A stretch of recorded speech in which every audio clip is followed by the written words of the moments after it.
Silakan. Sedikit saya sampaikan. Kozinudin, Pak. Kozinudin. Ada WA dari tadi Egy Sujana disampaikan. pukul 22.06. Oke, baru ini. Iya, baru. Oke, boleh Saya bacakan. Boleh Ya. bacakan. Sekarang. Silakan. Oke ya, saya bacakan ya. Ini Nonton ini berarti ya? ya. Oke. Pukul 22.06.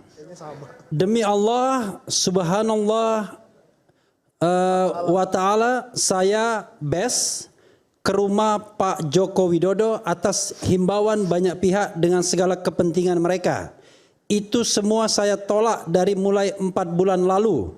Kemudian saya membaca Al-Quran surat Toha ayat 41 sampai ayat 46. Intinya Allah perintah pada Nabi Musa dan Nabi Harun untuk datangi Fir'aun. Ingatkan dia, mudah-mudah dia bilang, dia sadar. Tapi kalian berdua berkatalah pada Fir'aun dengan lemah lembut. Lalu Musa khawatir, takut. Kemudian Allah menjaminnya, jangan takut. Itulah alasan ideologis saya mau berkunjung ke JKW. Bagi yang tidak percaya, no problem, best. Persis. Rasanya nggak mungkin Jadi, orang sakit. Saya kira sebentar. saya Berikan waktu bentar dulu. Bentar, Bang. Sebentar. Bang Egy, saya ini Anda mau Bang Bang Egy nonton saya. Iya, Bang Egy, Bang, saya 4 tahun sama Bang. Saya nggak mau mempengaruhi pikiran Abang. Malam ini ada banyak pikiran. Saya kok jadi bingung sosok seorang Egy malam ini. Ya, saya bingung sendiri. Kenapa saya bilang bingung? Datang bersilaturahim, tapi mengatakan yang ditemui itu seperti surah yang dibacakan tadi. Saya kira apa yang dilakukan hari ini oleh gerakan-gerakan ini, mohon maaf, terhadap yang dialami Pak Jokowi mungkin hampir sama. Bagaimana ganasnya serangan itu kepada Pak Jokowi. Saya kira, saya boleh bantah malam ini, mohon maaf Bang Egy. Saya tidak yakin kedatangan Abang ke rumah Pak Jokowi ketika Abang bertemu dengan seorang Fir'aun dalam Quran tersebut. Bang, Abang jujur malam hari ini. Banyak hal yang kita bicara berdua Abangku. Banyak hal yang Abang sampaikan ke saya. Saya nggak perlu buka di sini. Saya adik Abang. Saya ingin Bang Egy, Bang, Abang konsentrasi berobat, sehat Abang, dan Abang jangan lagi merasa disunyi dalam keramaian karena Abang dibutuhkan oleh keluarga dan kita semua. Saya hanya mohon sekali lagi, tolong, jangan Abang perbanyak lagi kata-kata supaya tidak menimbulkan masalah yang panjang. Biarkan ini bergulir. Saya tidak rela Abang masuk di persidangan karena saya tahu hati Abang tidak seperti itu. Terima kasih. Oke, baik. Ya, jadi sedikit ya. Boleh sedikit? Ya. Sedikit ya. Jadi soal tadi pra-peradilan, ini bukan sama dengan putusan MK yang berlaku final and binding. Tapi kalau pra-peradilan kita menang, minggu depan dikeluarkan lagi penyidikan baru. Ini yang kita priori khawatirkan. dulu dong. Peggy Setiawan kan tidak. Betul. Itulah Tapi- Bang Azam tapi kan salahnya. punya. Oke, baik. Cukup. Oke, silakan. Cukup.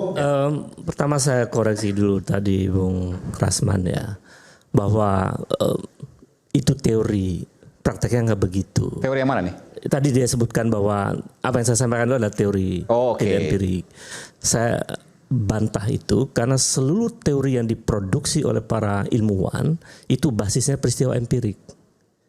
Jadi kalau ada peristiwa empirik berikutnya tidak merujuk kepada terminologi ilmuwan atau teori-teori utama itu, maka dipastikan keputusan-keputusan untuk menunjukkan kebenaran itu akan keliru. Jadi basis untuk mengambil keputusan itu pasti ada basis keilmuannya. Jadi kalau kemudian tadi disebutkan bahwa RG itu adalah peristiwa empirik yang tidak berbasis teori, itu teorinya. Teorinya adalah konsensus teori untuk mengambil keputusan apakah itu benar atau tidak. Jadi tidak ada teori yang tidak empirik. Seluruhnya basisnya adalah peristiwa empirik. Fakta, itu, gitu ya? Fakta. Oke. Itu koreksi saya. Kemudian yang kedua, dilema ini kemudian menjadi muncul karena kita tahu bahwa kepercayaan publik kepada penegak hukum itu memang kategori sangat percaya itu hanya kurang lebih 25%. Jadi itu yang kemudian mengganggu munculnya keraguan-keraguan publik termasuk Bung Refli dan kawan-kawan terhadap penegakan hukum. Termasuk tidak melakukan pra-peradilan. Nah, karena suasana seperti itu ditambah lagi sosiologi hukum yang terjadi dalam beberapa tahun terakhir, itu yang membuat situasi ini apa yang sekarang terjadi. Jadi wajar kalau Bung Refli tidak percaya kepada pra-peradilan. Karena data empiriknya hasil survei itu tidak sampai 25% orang sangat percaya kepada kepolisian begitu. Ini problem. Dan ini kita mau mengatakan bahwa memang ada problem hukum di Indonesia yang sangat serius. Ya. Dan ini harus didengar oleh itu harus diakui oleh penegak hukum. Ya. Mereka harus berubah. Kalau nggak berubah, kita akan terus terjebak dalam proses bernegara yang makin terpuruk. Terima kasih, Mas Iman. Oke. Oke. Terakhir, Mas. Terakhir ya. Kita dari jam 7 sampai harus jam 11 ini ya. 4 jam. 4 jam ini luar biasa. Ya, sangat panjang. Tapi hampir kita melupakan sesuatu. Hari ini Bang Aiman dan seluruh pemirsa di seluruh Indonesia. Hari ini rakyat telah memenangkan satu kali lagi. Tadi siang Pak Bonatua Pak Bonatua Silalahi dalam sidang di Komisi Informasi Pusat sudah berhasil memenangkan, dan komisioner di KIP itu sudah membolehkan untuk akhirnya memerintahkan KPU, ada KPU di 5 wilayah, yaitu KPU Pusat, KPU DKI, kemudian itu KPU Pusat 2 kali, KPU DKI sekali tahun 2012, KPU Pusat tahun 2014-2019, dan KPU di Solo tahun 2005-2010 untuk membuka semua yang disembunyikan atau yang dikecualikan dalam kopi ijazah. Ini yang Bonatua ya? Bonatua. Hari ini ya. Artinya apa yang nanti terjadi? Dengan ada yang nanti dibuka seperti ini, alhamdulillah kami sudah menitik lagi. Ada beberapa perbedaan yang krusial. Baik itu pada legalisasi maupun pada tanda tangan yang lain. Tunggu saja tanggal mainnya nanti. Ini yang ada ya. di KPU. Ya, ini yang ada di KPU pusat ya, ya, yang pada tahun 2019. Ini sebelum closing bisa nggak saya ya, nanti dulu. Saya masih panjang dulu. Bentar, jangan dipotong dulu. Ya, jadi ini apa? Dan pada saat pendaftaran pada saat capres. Dan nanti 2019. 19, oke. Nanti semua akan terbuka seperti ini dan akan kelihatan siapa itu yang melakukan legalisasi, Profesor Dr. Muhammad Naim atau Prof. Boleh saya bacakan, Mas Roy? Apa? Enggak usah lah, enggak apa-apa. Enggak penting-penting amat. Ya. Enggak, kan ini. Legalisir yang legalisir ada Prof. Budiadi, Profesor Muhammad Naim. Ya, itu ada AGR. Ya, okay. Agrikultur nanti ada. Oh, agriculture. Iya. Agriculture ya. Okay. Agrikultur ya. Agrikultur, ya. Disahkan, ini nggak ada tanggal itu. Nah, makanya itu juga akan kita kejar. Karena nanti ada satu KPUD yang sampai saat ini tidak berani menunjukkan legalisasinya yang tahun tertentu. Dan itulah yang nanti akan kita lihat. Apakah dekan Fakultas Kehutanan pada tahun itu sudah ada yang menandatangani itu? Ini nggak ada tanggal ya? Nggak ada tanggal. Panik dong. Dan nanti akan ketahuan semua. Okay. Tapi sekali lagi, ini poin yang kedua. Ya, alhamdulillah tadi banyak sekali yang kemudian melakukan kritikan. Kami, Bang Aiman, ya, saya mengatakan berdelapan bahkan berdua-belas.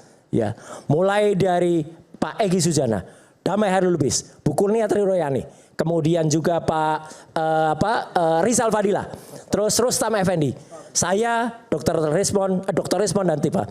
Kami tetap kompak, ya, kami tetap bersatu untuk membuktikan itu. Ini apa yang terjadi malam hari ini, Bang Egy nggak usah khawatir, kami tetap membela Bang Egy, ya. Kami menanyakan makanya kau pecundang atau pejuang itu adalah untuk mengetuk hati Bang Egy dan jawabannya jelas tadi. Jam 10 lebih tadi Bang Egy sudah menjawab itu memang palsu, tidak ada maaf-maafan. Kami bersama semuanya. Ini persis Bang Aiman. Kalau kita lihat ini negara kita itu sama seperti sedang dikacau zaman VOC dulu, zaman Belanda dulu, zaman Kompeni dulu. Diacak-acak oleh termol-termol ini. Ya, diacak-acak oleh orang yang bersembunyi di balik ini dan belum mau tanya. Tadi katanya pengantin tadi itu. Ya, lawan kita satu itu. Ya, bukan Anda, Bang Egy. Jadi kita bersama. Insya Allah meskipun kuasa hukum kami yang beda-beda, memang karena kuasa hukum kami itu pemikirannya lain-lain. Boleh, tidak ada soal. Dan kami terus mengatakan, di saat kita ribut, jangan-jangan orang yang sebenarnya kita lawan itu malah sedang bersenang-senang begini. Nah, ini orang ini loh ya, bukan siapa-siapa. Orang ini namanya seorang kakek, namanya kakek Sugiono. Ya, saya nggak tahu dia mirip siapa, saya nggak tahu ya, gitu. Tapi artinya apa? Kita tidak boleh kemudian terpecah belah, gini. Kita nggak boleh terpecah belah. Kita harus satu. Dan itu kalau dalam cerita pewayangan, bumi goncang-gancing, langit kelap-kelap, ya. Indonesia sedang dikacau oleh para termol. Wah, ini para termol. Pancai kosong. Nyaring bunyinya. Boleh nggak saya Apa bantai? itu nggak usah sebelum Jangan suka motong-motong lah. wayang-wayang nih. Itu otak kosong itu ya. Ini termol ini, ya. Bahkan termol ini jelas siapa yang memerintah mereka. Ya, Petro, bahkan pakai ngajak-ajak gajah kerdil sekarang. Ya, ini ada gajah kerdil. Padahal jelas Allah Subhanahu wa taala mengatakan dalam surat Al-Fil, ya. Iya, Ustadz. Memang Ustadz. ya, menyerah itu enggak salah. itu enggak sopan itu ya. Gitu. Kamu juga nggak sopan. Artinya apa? Nah, artinya saya mengimbau Ustadz kepada baru. seluruh Pak. Ini yang namanya buto ini. Ini adalah lawan-lawan kita. Di belakangnya Petro ini jelas ada buto ini. Iya, ini ada buto ini. Dan mereka yang dihancurkan. Karena mereka yang menghancurkan Indonesia. Jadi sekali lagi, ya, Bang Aiman dan seluruh Indonesia. Bisa Ustadz baru. Mari kita lihat dan kita bungkam mulut pembohong itu dan termasuk juga yang dilaporkan itu. Selesai. Kita akan kembali minggu depan. Tetaplah bersama kami di Rakyat Bersuara pekan depan hari Selasa. Salam.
Acara ini dipersembahkan oleh